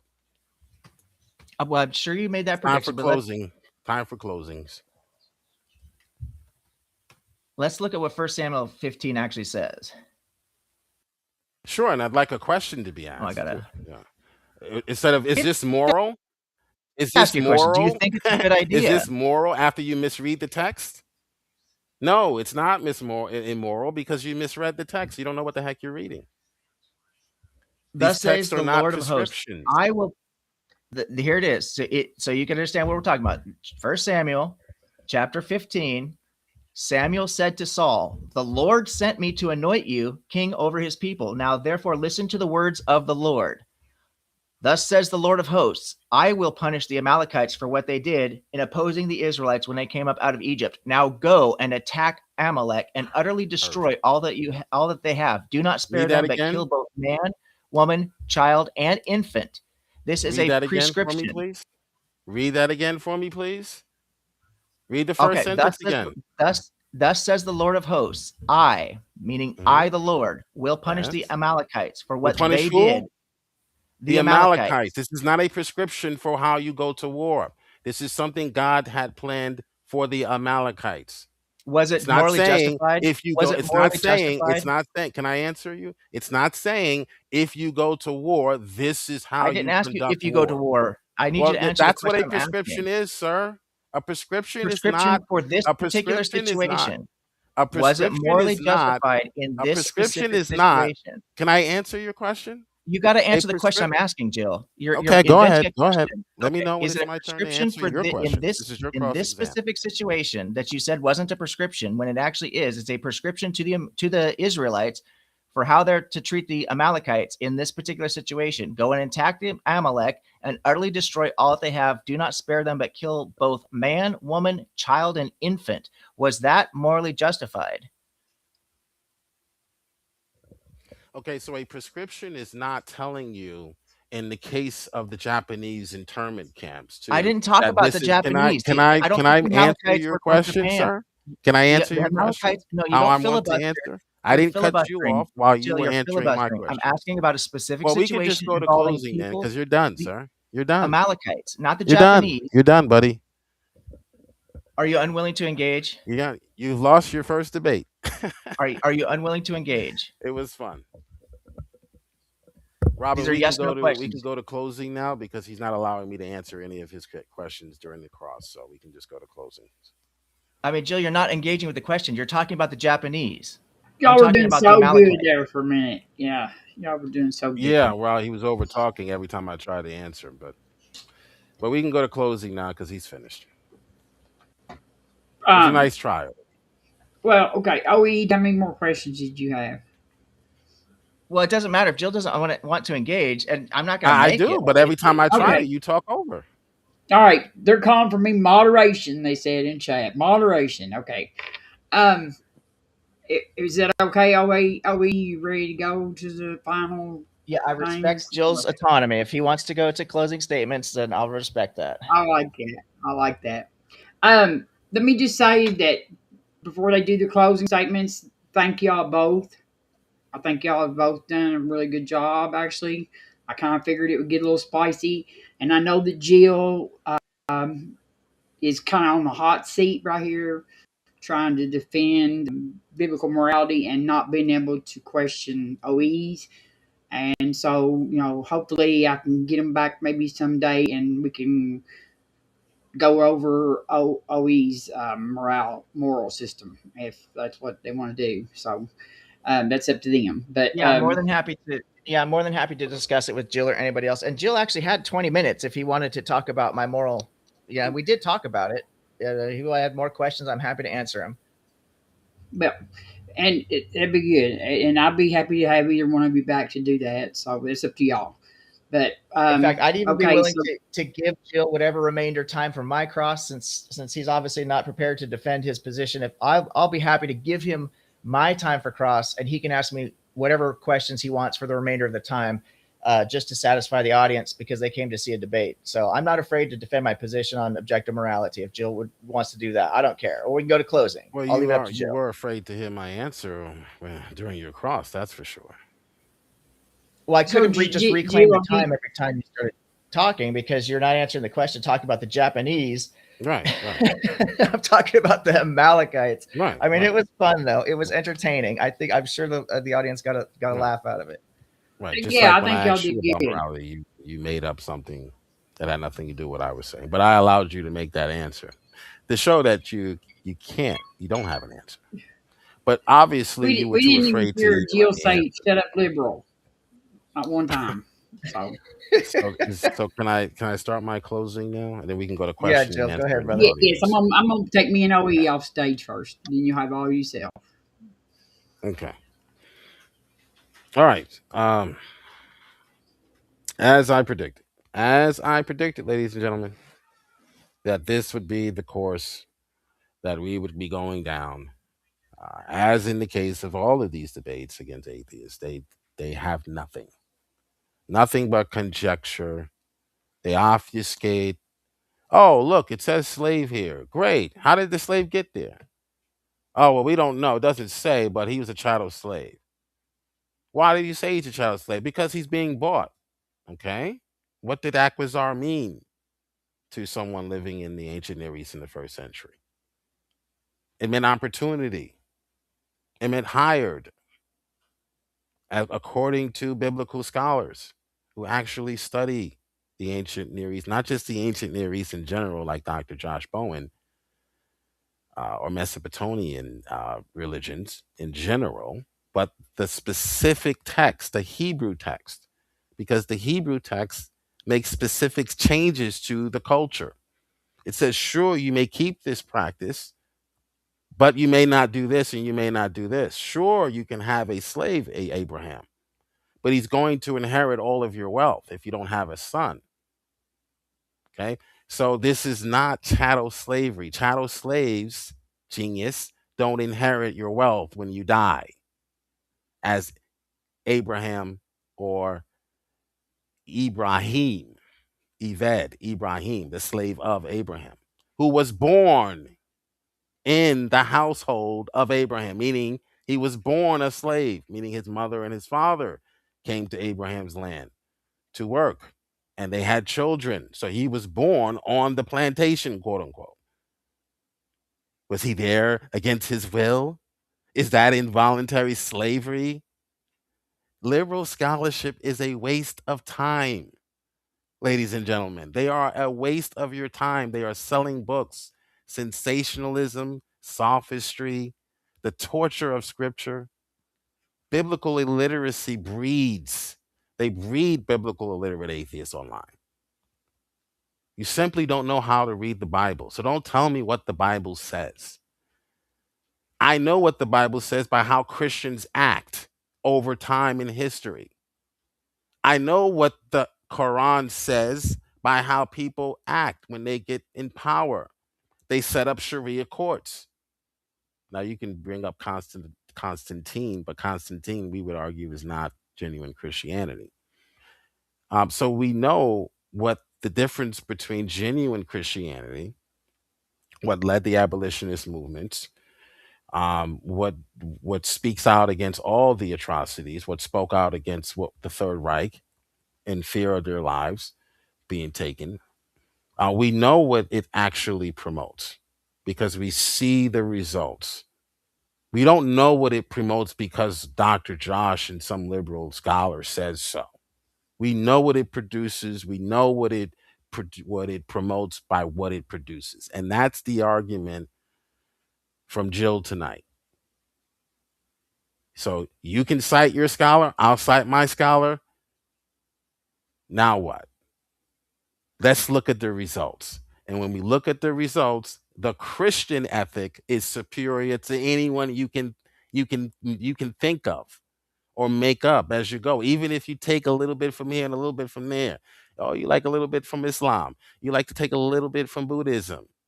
You like the Buddha tree because you think it's marijuana growing on it. So you like to move the Buddha tree. So you take the Buddha tree from Buddha. You take the Christian compassion and you say, look, my morality is better than Christianity because look at this Bible verse here about slavery. Dun, dun, dun, dun. So competence, health, integrity, the social sciences are on our side. If what Mr. Ethics is saying is true about the Bible and it's promoting of slavery, why is it then in the antebellum South and in the slave trade, the Atlantic slave trade, why didn't they feel the need to have to remove parts of the Bible that they allowed the slaves to read? If the Bible in of itself already promotes this horrific behavior and justifies it, why are you removing passages like "Let my people go"? Why are you removing passages like "Woe to you who does not pay their workers, their slaves, a salary"? Woe to you, says Jeremiah. Why did they remove that passage? They removed that passage because they were just like OE, only a different motive. Their motive was what? Money, wealth, prosperity, and exploitation. That was their goal. What's OE's goal? His goal is to win a debate. So he's going to provide the same perversions that his ancestors provided in the antebellum South. And I'll yield my time.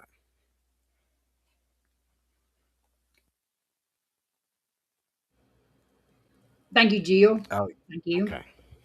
Thank you very much. All right. I'll put OE up here and move us down there.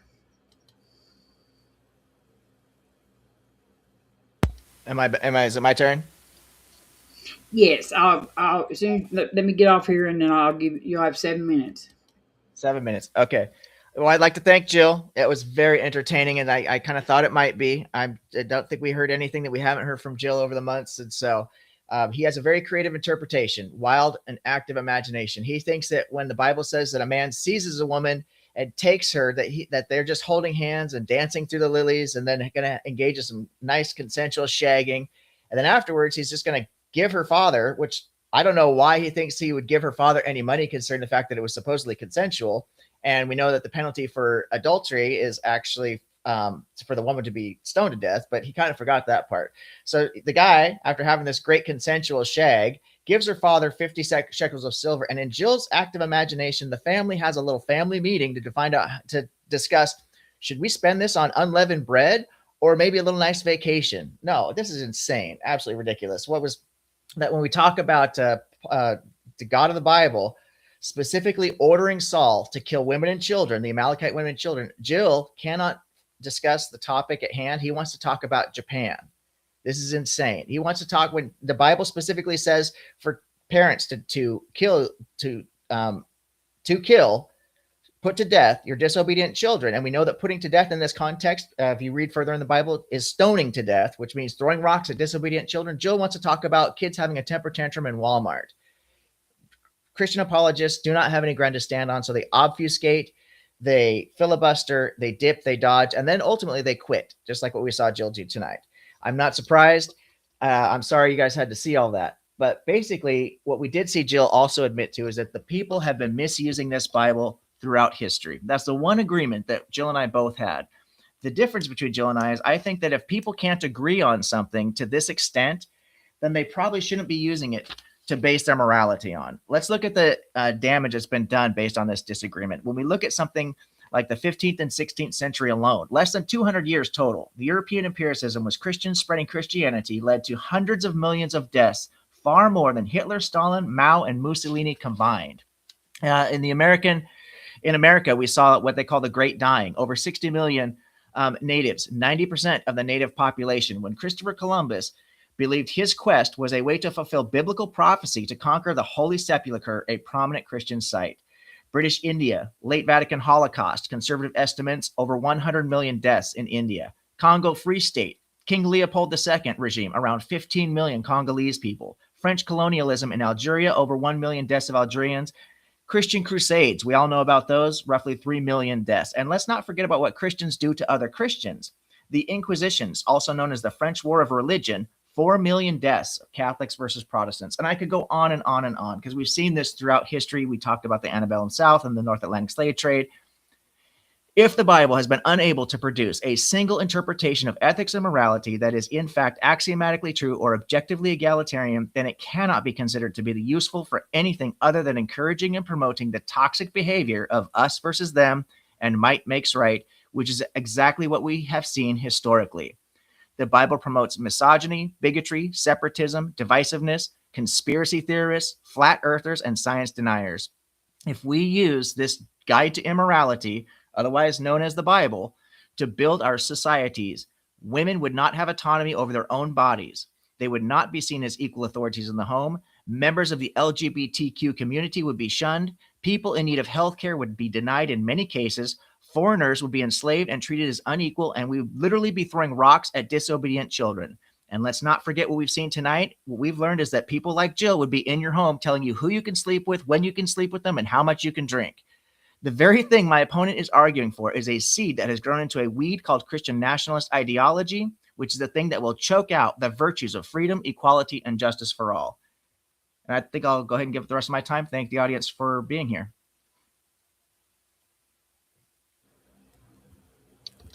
All right. Thank you very much. Let me bring Jill up here. Thank y'all. Thank both of you. I got just a few questions. There's not very many, so I'll let y'all just both kind of answer I think there's three is all I got, so that shouldn't be too bad. I'm gonna ask Big Bad Mama had one first, and I didn't write it down, so I'm gonna go ahead and read it before it gets out of the way. And Jill, it's probably directed to you, but Okay. it says how many? Do you mind if we both address each question? Yeah, you can. You can. Yeah, just that way it's fair for everybody. Yeah. Yeah, I was gonna let y'all, but I Big Bad Mama though did point it out to Jill, so I'll let him answer it first. Jill, how many missed opportunities were there for an omniscient God to say clearly and unequivocally that all slavery was bad, that women should be treated like people and not property? Well, he did several places. Exodus 21:16 comes to mind. It teaches that basically slave trafficking, what we would call slave trafficking, kidnapping, and forcing into an industry or selling. And even the Bible even says, even if you had already sold that slave, after you kidnapped them, even if you had already sold them, meaning they're no longer in your possession, you were still put to death. So the Bible takes chattel slavery very, very seriously. The problem is when the atheist goes to read the Bible, he sees that the word slavery is also used in other contexts, but he ignores the context, and instead he says, "Oh, well, this must be the case. Chattel slavery must be the case here because it says Yvette."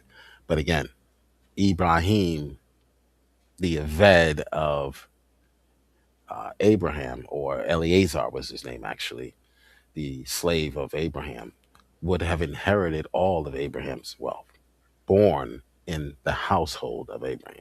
So we have actual case studies. They don't. They have nothing. They have nothing but the word says slave. That's the word says purchase. That's all they have. They have zero case studies of a taskmaster from Israel rounding up people, forcing them into some sort of servitude. Zero.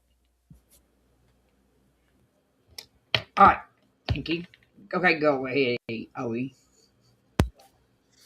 Yeah, the verse that he cited does in fact say, that's verse 16, chapter 21, whoever kidnaps a person, whether that person has been sold or is still held in possession, shall be put to death. So what they're talking about doing is stealing somebody else's property. It doesn't have an issue with the person that has been sold or the fact that they could be held in possession. No, it's stealing somebody else's property. And coincidentally, the verse before that, 15, and the verse after that talk about how you can get away with killing your children if they're disobedient or strike. Whoever strikes a father or mother shall be put to death. Whoever curses father or mother shall be put to death. I told you so. That's all they Okay, have is so property, the word. Told you. all I can say is if I ever struck mom, I probably would have been put to death. I can vouch for probably that would have happened. Yeah. Yeah. Not that it's not just saying that that's the way I was raised by a woman who believed in the Bible too. So yeah, but she managed not to kill me though. But I didn't ever hit her either. So okay, we have two more questions. Jacqueline, and she said that this wasn't really. She said, and this wasn't pointed towards anybody. Just trying to bring it up. Is sacrificing our children to war? Does that go along with biblical morality? Oh, you want to answer that first, or do you, Gio? Yeah, Did you I want to can't vote? think now. Sacrificing our children to war. The Bible does specifically say in times when soldiers should go into war and do things like when I mentioned Saul and the Israelites example with the Amalekites, but I'm not sure if it says anything about sacrificing children to war. It says you can kill children in war. It justifies that, like again with the Amalekite situation. But I think that in general, war itself is immoral. So objectively immoral. So we could just start there and have as a principle, and the children, whether they get put into war or not, would become irrelevant. I actually had a Jill. debate with Mark. Yeah, I actually had a debate with Mark Reed on whether or not war was immoral. It's like a mini debate, but war is not always immoral. Okay, according to the Bible, sometimes you must go out and defend yourself. Sometimes you must go out and stop regimes who are actually killing children systematically, and you are to take them out of power. Um, so when you're reading the Bible, you have to understand context and what is going on. So it's dishonest to read the Geneva Convention and say, look at how America treats people. I would never be an American. Well, that's the Geneva Convention. That is, those are laws concerning war. So you don't take laws concerning warfare and how you treat people in warfare. It's very harsh. It's war. It's a reality. Okay, people are captured, they're put in transport vehicles, they're taken against their will to places they don't want to go because they're survivors. Okay, they're women and children more than likely. Okay, so that's the reality of war, but it's dishonest, and I would even say a bit anti Semitic to go to a Hebrew culture when they speak about how to treat survivors of war and suggest that they are practicing chattel slavery, which is what Dr. Josh tried to do, by the way. I don't think that's what I think Jacqueline was just making more of like a statement about today's ongoing war. So I would say, yeah.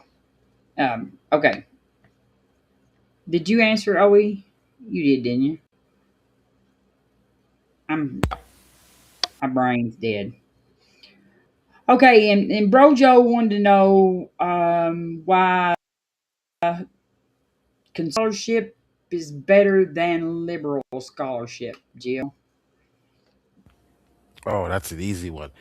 Conservative scholars typically approach the Bible in a different way, in that they look internally instead of outwardly, inward. So you can look at, for instance, what the Bible says about the surrounding nations. It says that when you go into these lands, they're practicing similar things that you are, but learn not the way of the heathen, meaning, yet they have slavery too, but they have chattel slavery, meaning the people are being kidnapped and forced into servitude in a civil manner. This is how they work. This is how their culture worked. Um, and the Midianites were very popular for this. They would roam the countryside, kidnapping children, sort of like Boko Haram does. Okay, that type of behavior was forbidden in the land of Israel, although they had eveds. So they didn't destroy the economic system by saying no more eveds. They simply said, yes, you can be an eved if you want to be, if you love your master and you want to dedicate yourself to this household, you want to be a part of the tribe of Israel, you would join the tribe of Israel. You would take an oath, a blood oath, a suzerain vassal covenant, it was called, with the master, and you would join his tribe or his household. That was an Aved. So if you're going to take that, which again, Mr. OE has not done tonight, he has not demonstrated one iota of evidence that anything that was going on in the ancient Near East would have been considered illegal today, as far as the Aved is concerned. And we have case studies. We have Ibrahim. We have Ibrahim's slave. What does he have? The fact that Ibrahim was a property of Abraham? So what? Make me the property Okay. of Bill Gates tomorrow. I'll sign up. Bill Gates, where are you? I'll sign up to You be your need, property. well, you got to come over to the Okay. liberal side. That's where Bill Gates well, checks well, he's go. got the money, Remember? so money doesn't Yeah, take yeah, yeah, doesn't yeah. I care. know. Money You doesn't got, care about politics. yeah, yeah. Sign me up. Check. You got to join. You got to be a liberal. You got to be liberal. Right. The point is, it's Okay, voluntary we work. That's the point. you got off the I think Jill's scholarship thing still. though. I think Jill's still giving That's it. why. Well, that's why I interrupted him. He kind of got off the scholarship. He was re-arguing Oh, his position again. okay. I Which, don't care how yeah, long he wants to take to answer these questions. I think if you've only got a few of them, we can just give us whatever kind of answer. I would say that scholar CJ Cornwaite actually addresses this really well, and I recommend checking out his channel, PhD scholar.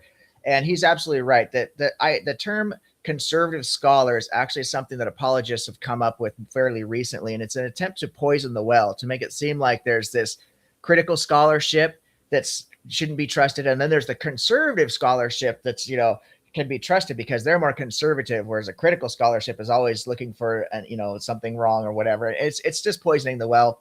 There's only scholarship. You either have it or you don't. What you need to do is look at beyond the credentials at the actual argument, which is what happened in tonight's debate. Is that Jill was constantly saying this scholar, but he didn't cite a single journal, no peer-reviewed work, no papers, no actual citations other than the little graphic he showed, which 2 specific studies. Everything else was just an appeal to authority. Whereas what I did is I cited the scholar, the journal or the book, the article, the page number, the date. Then I applied the argument they made to the scripture itself. So that's how you make an argument using scholarship. The problem with biblical scholarship in general is that every single accredited seminary in the US and most of them worldwide require what's called a statement of faith. This is a fact.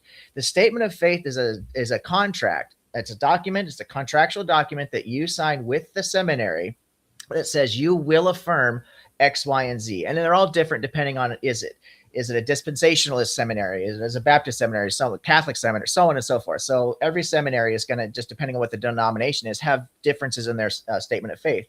Many of them, as you know, Trinitarian model is the most popular model in Christianity. So they'll all include some kind of thing saying you will affirm the Trinity, for example. So this is a very disingenuous process, which is why most historians, right, actual scholars of history, scholars that I mentioned, will look at the conclusions that these scholars are coming to with skepticism, because if you're already going to say that you believe something before you've even been educated in what it is, chances of you getting a non-biased, actual good information is obviously statistically unlikely, if not impossible. Oh.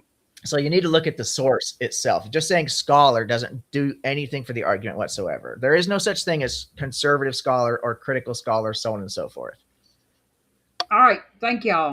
Thank y'all very much. That was the last question. I've got another question, but I asked him because I wanted to end this one at like 9 and start the other one. So, Jill, you and OE Any more both are questions? welcome to. No, well, there's one more. Do you want to answer it right Oh now? my, It there'd was. be a ton of questions. That's a good question. I figured there'd be a ton too, but there's not, unless I just missed a bunch of them. But I didn't have anybody writing them down for me. But I looked through, I didn't Put see those it. questions in the chat. Bro Joe, Gen X John asked, "How is punishing innocent people moral? Example: flood, the sins of the punished on their children." Yeah, the Bible doesn't teach the sins of the father are punished. That passage was speaking specifically about one child, one son, Canaan. So oftentimes we just need to take some courses, biblical studies or courses in hermeneutics. There are so many errors biblically, illiterate errors that were made tonight that I don't really have the time or even feel the need to correct them all. But when you talk about scholarship, I did cite the entire Oriental Seminar, who again, about 10 to 15 scholars, including Meredith Klein, came to convene on this matter, and Dr. Josh wasn't invited. Neither was any liberal scholar. They simply don't qualify. And there are, and the difference is, the distinction is, Skylar, again, the approach they take. They are reading the Bible about, for instance, slavery. They're taking the Bible and saying, well, look, this is how slavery was done in the ancient Near East. Therefore, forget about what it says internally. Therefore, this must have been what they were practicing here. So instead of a more conservative perspective would say, let's read the actual Hebrew writings and take their word for it. If they say you were put to death for doing that, then let's take their word for it. And let's not assume that they made this up, or maybe someone imposed this later, interpolation later, maybe. Let's not assume any wild conspiracy theories. That's mainly what you get from critical scholarship. It's wild conspiracy. What did Jesus do when he was 12? Where, did he go to India? He might have went to India. Some suggest, that's what you get from sensationalism, sophistry, and basically taking advantage of people like OE. Well, do you think it would be better like on the Old Testament things to go to the Jewish scholars because they're more maybe aware of like the traditions of the time or the um, would you think they would be Jewish scholars like back then, yes, the Jewish scholars back then would well, I mean, be I don't think there's any problem. There's the probably no Apostle Jewish Paul. scholars that were back then that's still alive anymore. I'm saying, unless they, Well, the Apostle Paul even those wrote. 900-year-old people wouldn't have made it this long. I don't think. The Apostle Paul was, according to historians, was um, a major part of that society as far as the Jews are concerned. He was sitting on the seat, one of the highest seats in that religious circle. The Sanhedrin, it was called the Sanhedrin Council. So Hmm. doesn't get any more top Jew than Paul, Yeah, but top scholar. he denounced. I mean, like he gave up Judaism for Christianity, right? Like, That's right. Yeah. okay, okay. Um, Well, it wasn't called you, Judaism, but you want to answer that question, and then Yeah, we'll go to the I just want to make sure. I was just reading through the chat to see if there were any questions that might have got missed for you, just to help you out here. And it looks like, are we on the question about punishing the children for the sins of the father? Is that where we're at? yes.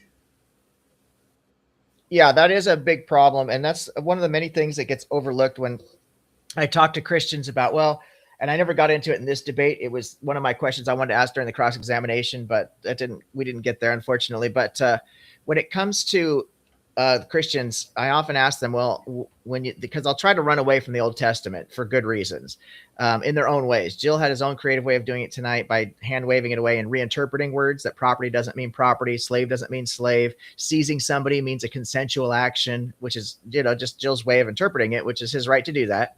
But what they will often do, another way they try to run away from the Old Testament is by saying, oh, well, Christians only follow the 10 Commandments. Well, in the 10 Commandments, the commandment of not worshiping false idols, if you actually read the rest of that, right, it says, because I am the Lord your God, am a jealous God, and I will punish the iniquities of the children of the father to the third and fourth generation, right? Which tells you that this God of the Bible is perfectly fine with punishing people for sins they didn't actually commit. It's the father's sin, it's the it's a grandfather's sin, and even the great grandfather's sin that the child is being punished with. You don't have to go all the way to Exodus to get this narrative, because we already know from the get-go that we're all being punished allegedly because the naked woman ate the magic fruit because the talking snake told her to do it, or some kind of crazy shit like that. But whatever it is, this passing off the punishment is just par for the course, and it starts in Genesis and it goes all the way through to Revelation. yeah, All this right. passage is Thank speaking you. about generational consequences, not curses. So visiting the iniquity of the fathers on the children have to deal with uh, not moral guilt for the parents' sin, but basically collectively the sins would spread throughout the household and societies. That's what it's speaking of there. So again, this is just another case of biblical illiteracy. Okay. Scholar, you should know Big that. Bad You're a former Mama. pastor. Yeah, y'all can. Yeah. Big Bad Mama said to tell y'all that it was a great debate. So both of you. And I wanted to tell you, Jill, I don't know if you noticed or not, Dr. Kip came by and wished you well while you were doing like one of your statements while he was here. And Spooky said that this is one of the top 5 debates ever on YouTube. So y'all have impressed Spooky a whole lot. So, and thank y'all for coming. Thank you. Spooky's got the best. Spooky's got the. Oh, I'm sorry to interrupt. Spooky's got the best name on YouTube. Spooky Bed Hair. It doesn't get any better than that. Yes, Bedharian. Yes. Yes. So anybody can come to the. Actually, I have 10 spots on the panel. That's all I can hold. 9 plus me. So Oh, it's the if after show. it gets full, yeah. I think I see. I'm I'm definitely gonna shut this. You're what? No, so I'm definitely interested in trying to answer to some of OE's issues Okay. Yes. Y'all can with battle it out on. So praise. I'm gonna start a Did new you put the stream link? for it though. Did you put the link? I put Oh, if okay, y'all look okay, at. Do you know where the private chat is? Do y'all know where the private chat is? yeah, yeah, yeah. Like if you go look at the private chat, the link should be in there for this for the after show. Okay, I think I sent you and one too on. OE, have your Go Bible ahead. app ready. Okay, we're gonna be looking at those verses you brought up. Okay, we're gonna have a little Bible study. Is Sounds that like a okay with winner. you? Sounds like a winner. I'll be looking forward to you educating us all on what the Bible actually Yes, says. Yes, yes, sounds and fun. yeah, And thank y'all. Thank you, Jill. Thank you, Objective Ethics. Thank y'all. Like it's been great. Y'all have both been awesome, and I appreciate so much y'all doing this on my channel. So, and we'll be right back on, Thank y'all. you for hosting. We're gonna Sister. start a new stream. So just give me a few minutes, then we'll be back right back. Okay. All right. thanks. Thanks.